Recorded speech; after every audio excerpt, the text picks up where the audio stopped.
What's up everybody, Jeremy Weiss here with Weiss Tech Hockey, and right now I want to show you a really quick video on how to transition your box plus one defensive zone coverage setup into your breakout.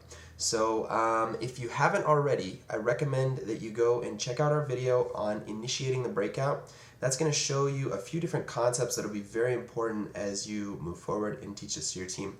It'll show you how to break out against a few different styles of forecheck and a few different scenarios that may come up along the way. For now, this is going to be a basic discussion on X's and O's and basic positioning with the box plus one transition into a breakout.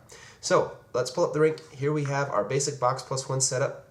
You can see we've got one player on the puck aggressively and four players in front of the net in a box formation. So that's the box plus one.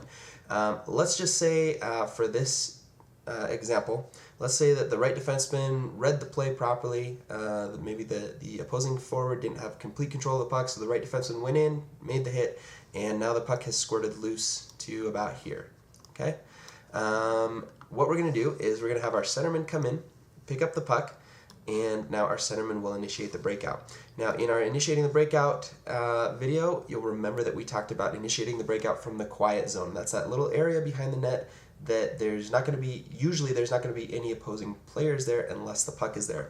So we initiate all our breakouts from the quiet zone, and so our initial reaction is to start skating towards the back of the net. From there, you'll read the pressure. Maybe you'll do a misdirection, maybe you'll skate it, maybe you'll do a D-to-D pass. It just depends on where the pressure is and what forecheck the other team is using. So in this case, let's just assume, for the sake of demonstration, we've got, the other team is set up in sort of an overload type of position anyways. So most of the pressure is on the strong side. So we'll have our centerman carry the puck from one side of the ice to the other.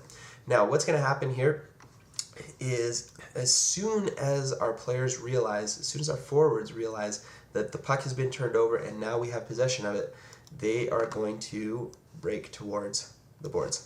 Okay? And I know that there are different philosophies, different ways of doing this. Some coaches like to have a low swing. Some coaches prefer a swing from top down. For this, remember we used this particular defensive zone coverage setup as an initiatory type of setup that's going to be very basic for players that maybe haven't had a whole lot of experience with positional play. So because of that, we're going to keep this as simple as possible. So for this demonstration, and like I said before, you can tweak this to fit the needs and abilities of your players. For this, we're just going to have our wingers come straight across. So as soon as they realize there's a turnover, the right winger breaks to the right side boards, the left winger breaks to the left side boards. And from there, they can read and react where the puck ends up going.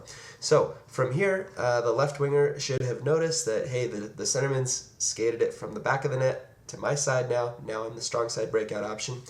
And so now we've got a board side option to him.